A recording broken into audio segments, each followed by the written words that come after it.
How to let God's love fill what has broken inside you. Let me ask you something. Gently. What if what's broken inside you didn't shatter all at once? What if it simply stopped holding? Stopped holding hope the way it used to? Stopped feeling joy the way it once did? Stopped believing? Not because you lost faith, but because you got tired of trying. Some pain doesn't scream. It just empties you. You keep going. You smile when needed. You do what life asks of you. But inside, something feels cracked. Not dramatic. Just quietly worn down. And maybe the hardest part isn't the pain itself. It's the effort of holding yourself together every day. What if you didn't have to? What if God's love isn't waiting for you to be strong, whole, or healed, but simply open? Because God's love doesn't rush into broken places to fix them. It fills them, slowly, gently, without pressure. If something inside you feels empty instead of alive, if you've been carrying cracks no one sees, then stay with me. This message isn't about becoming who you were before. It's about letting God's love fill what life has broken, and discovering that wholeness doesn't mean perfection. It means you no longer have to hold yourself together alone. Let me talk to you honestly, the way I would if we were sitting quietly together. Sometimes what's broken inside you doesn't look like pain. It looks like emptiness.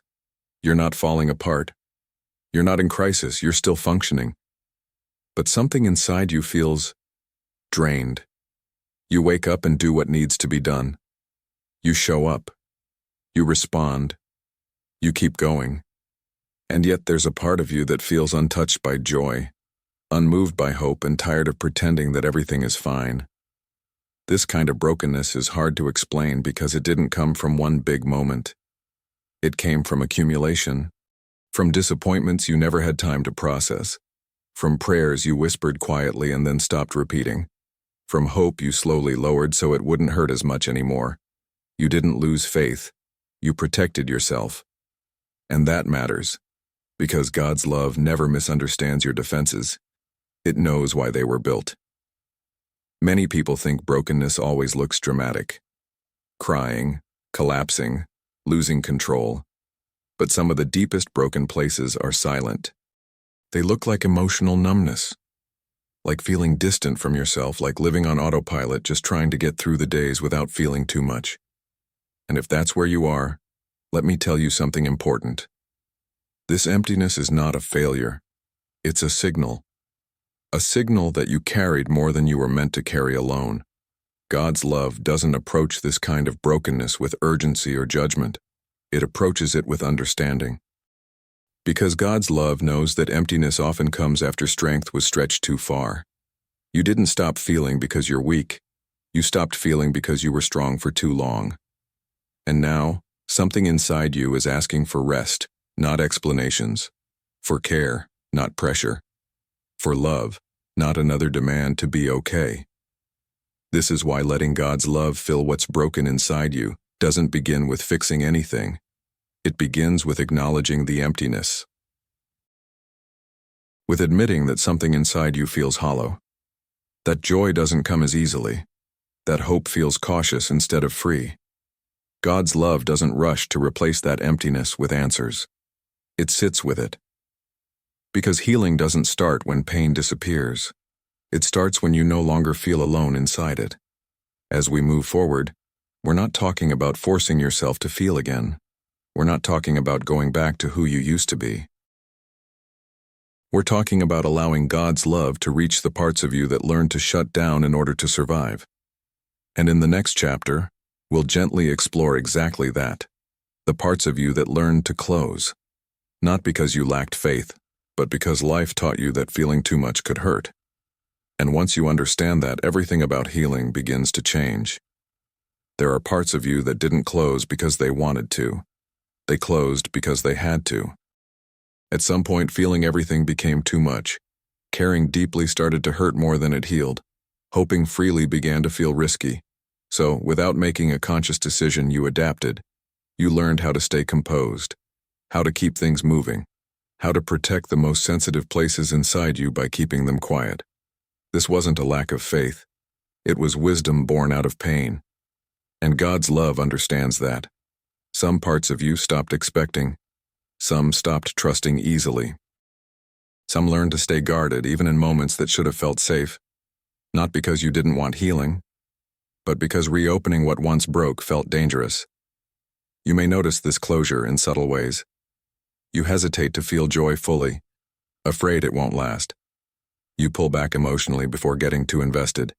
You keep a certain distance, even from things that once mattered deeply. These are not flaws. They are survival responses. And here's something important to hear. God's love does not demand that these parts of you open immediately. It approaches them with patience. God's love doesn't see closed places as resistance. It sees them as places that were hurt while trying to love, trust, or believe. That's why healing doesn't begin with forcing yourself to open up again. It begins with feeling safe enough to consider it. And safety doesn't come from pressure. It comes from presence. God's love doesn't ask, "Why are you closed?" It gently asks, "What happened to you?" That question alone changes everything. Because when you realize you're not being judged for how you protected yourself, something inside you relaxes. You don't have to defend your coping mechanisms anymore. You don't have to explain why you became cautious. You don't have to apologize for how you survived. God's love doesn't want to remove your defenses violently. It wants to replace them with trust, slowly, at your pace. And trust doesn't come from promises. It comes from consistency, from realizing that love can stay without demanding performance, that presence can exist without expectations, that you don't have to be emotionally open all the time to be deeply loved. As this understanding settles, you may notice a quiet shift. The parts of you that closed begin to listen again, not to pain, but to the possibility that safety might still exist. And this is where the journey deepens. Because in the next chapter, we'll talk about something very real and very tender, why God's love cannot fill what you are still guarding, and how learning to trust again is not a command, but a gradual invitation. There is a reason God's love sometimes feels close, but not fully inside. It's not distance. It's not absence. And it's certainly not rejection. It's protection. The parts of you that are still guarded were not closed out of stubbornness. They were closed out of necessity. They learned quietly that staying open could hurt too much. So they stayed alert, careful, controlled. And God's love respects that. This is something many people don't realize. God's love never pushes past your boundaries. It doesn't break down emotional doors. It doesn't force its way into places you're still trying to protect. Because love that forces access is no longer love, it's invasion. God's love waits because it honors your process. It knows that filling a broken place too quickly can feel overwhelming. It knows that healing without trust can feel unsafe. So instead of demanding openness, it builds relationship. This is why you may feel God's love around you, but not yet inside certain parts of you. Those areas are still holding their breath, still watching, still asking, "Is it safe now?" And God's love answers that question not with words, but with patience. Every moment you feel held without being rushed, every time you're comforted without being pressured to change, trust grows. Slowly, God's love fills what is released, not what is defended. And release doesn't happen through effort, it happens through safety. You don't open guarded places by forcing yourself to feel. You open them when you realize you won't be hurt for feeling again. This is why healing is never a command in God's love. It's an invitation. An invitation that waits until you're ready to loosen your grip, to stop monitoring every emotion, to stop holding yourself together so tightly. And when that happens, even slightly, God's love doesn't rush in. It enters gently, respectfully, at the pace your heart can receive. There is no disappointment in God's love because you're not fully open yet. There is no frustration with your caution, only understanding. And as this understanding settles, something important shifts. You stop blaming yourself for still being guarded. You stop interpreting slowness as failure. You stop measuring healing by how quickly things change. Instead, you begin to notice trust forming quietly beneath the surface. And in the next chapter, we'll talk about the fear that often keeps those guarded places closed. Not fear of pain, but fear of being disappointed again. That fear deserves compassion too. There is a fear most people don't talk about, because it doesn't sound spiritual. It's not the fear of pain itself, it's the fear of disappointment. You already know what pain feels like. You survived it. You learned how to function with it quietly in the background. What feels unbearable is the idea of opening again and discovering that nothing changed. That hope returns and only to be taken away again. So you protect yourself, not by hardening your heart, but by lowering your expectations. You tell yourself you're being realistic. You say things like, "I don't expect much anymore," and it feels safer that way. This fear doesn't mean you don't want healing. It means you don't want to be disappointed again. And God's love understands this deeply. God's love never shames you for being careful. It never asks you to ignore what you lived through. It never treats your fear as a lack of faith. It treats it as a wound that learned to speak. When something inside you was broken, it wasn't just pain that entered. Doubt entered too. Doubt that says, "What if I hope again and it hurts? What if I open up and nothing fills this space?" And so you keep parts of yourself closed, not because you don't trust God, but because you're not sure you can handle being let down again. Here's something important to understand. God's love does not ask you to reopen everything at once. It doesn't require bold leaps of faith. It doesn't pressure you into emotional risk. It invites you into small trust. Trust that you can feel a little without collapsing. Trust that you can hope gently without losing control. Trust that love can approach without overwhelming you. Healing doesn't begin when fear disappears. It begins when fear is no longer in charge. And that happens slowly. You may notice moments when your guard lowers just a bit. Moments when you allow yourself to feel something warm again. Moments when hope whispers instead of shouts. Those moments matter. They are signs that something inside you is testing safety again. God's love doesn't punish that hesitation. It honors it.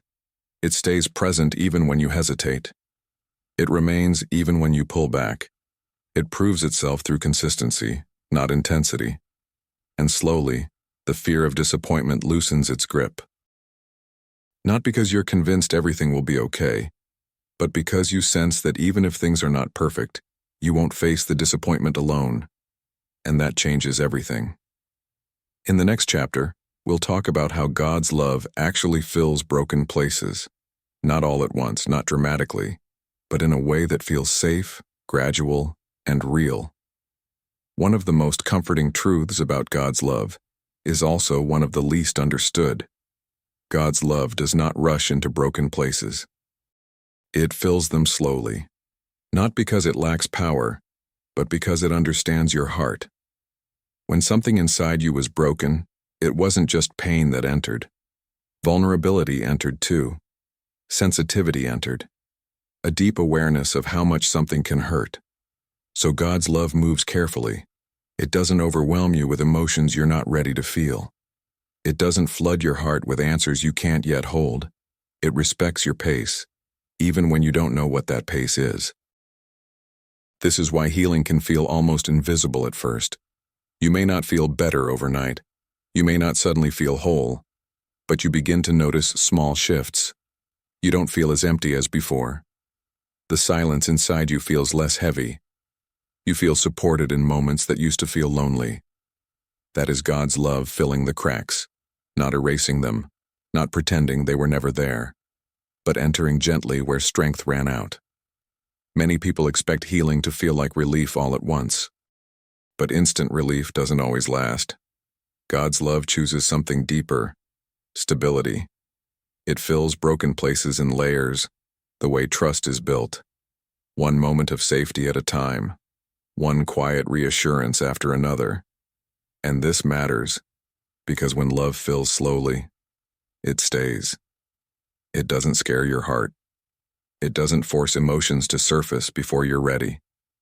It allows you to adjust, to breathe, to receive. You may notice yourself feeling again in small ways. A moment of warmth, a soft sense of calm, a thought that doesn't immediately spiral into fear. These are not coincidences. They are signs that something broken inside you is no longer empty. God's love is not trying to turn you into someone else. It's not trying to make you forget what happened. It's restoring your ability to feel safe inside yourself again. And safety always comes before wholeness. That's why God's love fills what is broken instead of replacing it. It strengthens the places that once felt fragile. It supports what used to collapse under pressure. As this filling continues, something unexpected happens. You don't feel rushed to heal anymore. You stop measuring progress. You allow the process to unfold without judgment, and that's when healing deepens. In the next chapter, we'll talk about something very real: why healing can feel uncomfortable at first, and why that discomfort doesn't mean something is wrong. There's a part of healing almost no one warns you about, the way it can feel uncomfortable before it feels good. Not because God's love is harsh, and not because something is wrong, but because you're beginning to feel again. For a long time, emptiness protected you. It shielded you from disappointment, from heartbreak, from expectations that felt too heavy to carry. But emptiness also numbed you.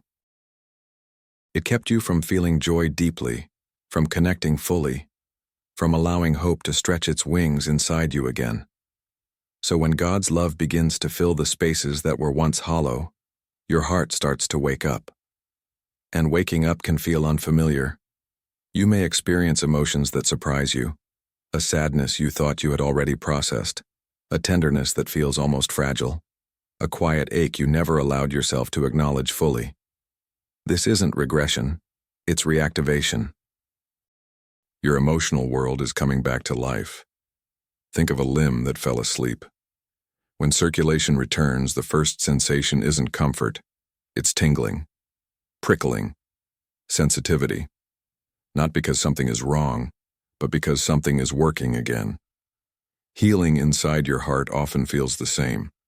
God's love isn't reopening your pain, it's reopening your capacity to feel, which is necessary for wholeness. Feeling again can bring tears you didn't expect. It can bring softness you tried to avoid. It can bring memories you never fully faced, but this time you're not facing them alone. God's love doesn't just fill broken places, it stays with you while they begin to breathe again. The discomfort isn't a sign that healing isn't working. It's a sign that healing has begun. And slowly, the discomfort fades into clarity. Clarity fades into peace. Peace fades into strength. You move from numbness into awareness, from avoidance into understanding, from guarding yourself into allowing yourself to be held. And this is where the journey deepens. Because once you understand that healing is not a straight line, you stop pressuring yourself to feel better instantly. You stop judging the days you feel more emotional. You stop expecting your heart to jump from broken to whole in one leap. You begin to trust the process. And more importantly, you begin to trust that God's love can handle every part of it. In the next chapter, we'll talk about something incredibly important. You do not need to fully understand your pain in order to release it. That truth alone can set you free. One of the biggest lies we learn, often without anyone saying it out loud, is that healing only happens once we've understood everything we felt. As if clarity were a requirement. As if naming every wound were the doorway to restoration. As if pain needed a full explanation before it could be released. But that isn't true. Some pains don't come with reasons. Some disappointments don't come with explanations. Some emotional breaks can't be traced back to one moment. And God's love doesn't ask you to understand before you let go. Understanding is helpful, but it's not the foundation of healing. Presence is. You don't heal because you've analyzed everything. You heal because you're no longer carrying everything alone. There are things inside you that hurt not because of what happened, but because of how long you've held them. There are wounds that didn't come from a single event, but from a slow erosion of emotional strength. Moments stacked on top of each other until your heart simply said, "I can't hold this anymore." You don't need to understand all of that to begin releasing it. God's love doesn't wait for clarity. It responds to honesty. And honesty isn't complicated. It sounds like, "I don't know what this pain is, but it's heavy. I don't know why I feel this way, but I do. I don't know how to fix this, but I don't want to carry it anymore." These words, simple, raw, unpolished, they open the door, not to answers, but to relief. Because God's love is not interested in your explanations. It's interested in your heart. And your heart feels what it feels, whether you can explain it or not. Release doesn't mean forgetting. It doesn't mean pretending. It doesn't mean minimizing your experience. Release means, I am letting this pain move somewhere other than inside me. And that is enough. Healing doesn't require understanding. It requires permission. Permission to not have it all figured out. Permission to not articulate every feeling. Permission to simply say, "I'm tired of holding this." God's love can work with that. In fact, it works best with honesty that isn't yet sorted out. Because love doesn't need clarity to begin filling the cracks. Love needs access. And access begins with simple openness, even if you don't fully understand why you're hurting. In the next chapter, we'll talk about something profound and tender, how God's love reaches not just what you show, but the places you hid from yourself. Every person carries places inside themselves they rarely, if ever, visit. Not because they're dramatic wounds, not because they're dark or shameful, but because they are tender. Too tender to touch, too tender to revisit, too tender to risk reopening, so you tuck them away. You move through life taking care of everything and everyone else. You push forward. You stay functional. You keep going. And without realizing it, parts of your heart begin to live behind closed doors, not because you're hiding from God, but because you're hiding from yourself. There are memories you glance at but never truly face. There are emotions you feel for a second and immediately shut down.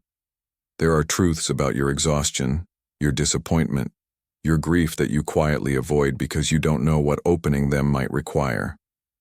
These hidden places shape you more than you realize. You make decisions from them. You react from them. You protect yourself from them. And yet you rarely look at them directly. Here's something important, really important. God's love is not intimidated by the parts of you you've avoided. It doesn't walk around those places. It doesn't wait outside the rooms you closed. It doesn't look at you and say, "I'll only help with the parts you're comfortable showing." God's love moves toward the hidden places with gentleness, not to expose them, not to overwhelm you, not to drag you into an emotional confrontation you're not ready for, but to sit with the version of you you've been avoiding, the version that felt too vulnerable, too hurt, too unsure, too much. God's love doesn't ask why you hid those places. It understands why you did. It understands that healing sometimes requires silence, and that growth sometimes happens in shadows before it ever reaches the light. Letting God's love reach what you hid from yourself doesn't mean pulling everything out at once. It means allowing love to be present where fear used to live. It means realizing you don't have to face those places alone. You don't have to open them on command. You don't have to explain them. You simply have to stop running from them. Because whatever you hid, God's love already saw and stayed. And when love stays, the parts you once avoided become less frightening. Not because they disappear, but because they're no longer unheld. This is where healing begins to feel different, deeper, more honest. And in the next chapter, we'll move into a turning point. A moment that happens in every healing journey. That instant when you realize you don't need to keep holding yourself together anymore. There comes a moment in every healing journey, quiet, almost unnoticeable, when something inside you finally exhales. Not because everything is solved, Not because the pain is gone, but because you realize you don't have to hold yourself together anymore. For so long, you carried yourself through days that felt heavy. You held your emotions in place so you wouldn't fall apart at the wrong time. You kept your tone steady, your posture calm, your heart guarded. You carried the weight of staying okay, even on days when you clearly weren't. Holding yourself together became a skill, a responsibility, a survival mechanism. You didn't learn to do it because you lacked faith. You learned because you didn't feel safe enough to unravel. And then one day, often without warning, something shifts. You feel a softness where there used to be tension. You feel warmth in a place that once felt empty. You feel a gentle presence inside you. Not demanding, not pressuring, not correcting, just being there. And in that presence, your heart whispers something you don't always hear clearly. I don't have to carry myself alone anymore. That is the moment God's love begins to fill you in a deeper way. Because God's love doesn't just heal your wounds, it relieves you of the weight you placed on yourself to manage those wounds. You don't have to be the strong one all the time. You don't have to stay composed in every situation. You don't have to keep functioning when your heart is tired. When you experience this moment, even briefly, your defenses loosen. The internal armor you wore so long starts to feel unnecessary. Your heart opens just a little more. You allow yourself to feel, to breathe, to let God's love do what your strength couldn't. And this doesn't mean you fall apart. It means you stop pretending you never needed support. It means you finally allow softness back into places that were hardened by pain. It means you let yourself be human again. This is not weakness. This is surrender. Not a surrender of defeat, but a surrender of burden. A surrender of self-reliance that was never meant to define your life. A surrender of emotional weight that compassion was always meant to carry with you. When you stop holding yourself together even for a moment, God's love begins to hold you instead. And that's why this moment is a turning point.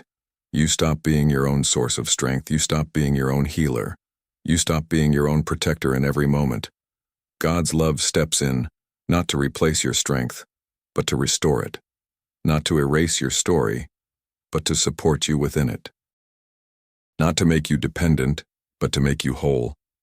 And from this moment forward, healing starts to flow differently. Not as something you're trying to achieve, but as something you're finally allowing yourself to receive.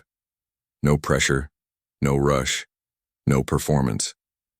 Just love filling the places you once worked so hard to hold together. There's something beautifully unexpected about the way God's love heals. It doesn't erase your past. It doesn't wipe away your memories. It doesn't pretend your pain never existed. Instead, God's love fills the cracks left by disappointment, the cracks formed through years of holding yourself together, the cracks that became part of your internal landscape, places you stopped looking at because you believed they made you weak. But what if those cracks were never meant to be hidden? What if they were meant to be the places where God's love settles deepest? We spend so much time trying to fix ourselves, trying to erase anything that looks broken, trying to cover what feels fragile, trying to return to some past version of ourselves when everything felt simpler, lighter, easier. But healing isn't a return. Healing is an expansion. God's love doesn't take you back to who you were. It strengthens who you are becoming. And that becoming happens through the cracks. Think about it.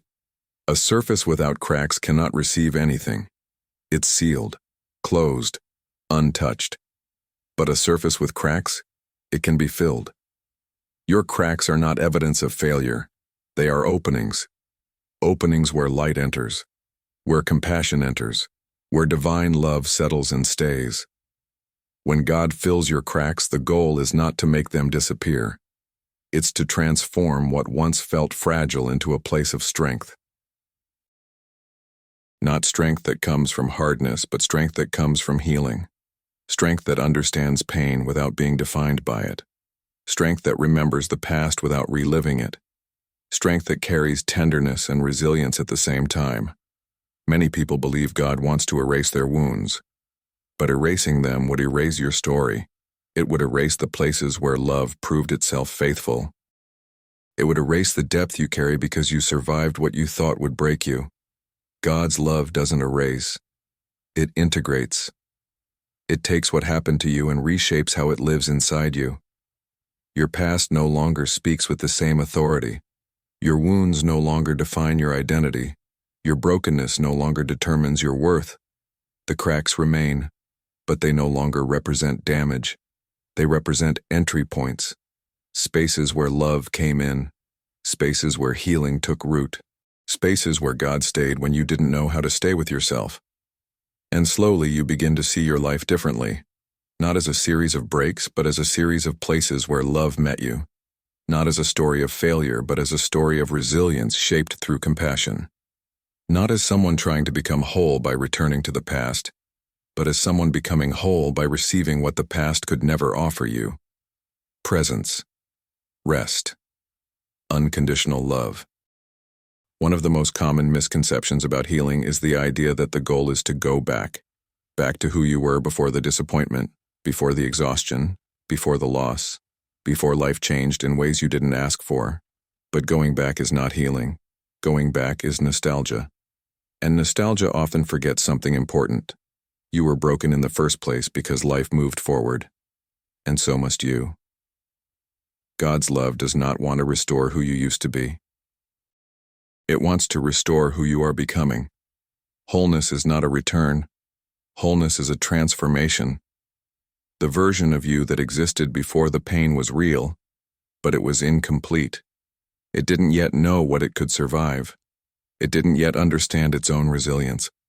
It didn't yet carry the depth that comes from enduring storms and still choosing hope. So why go back to a version of yourself that didn't yet contain the wisdom you now have?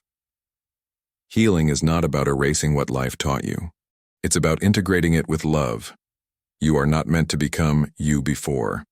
You are meant to become you after, with cracks filled, with strength softened, with vulnerability honored, with hope rooted deeper than before.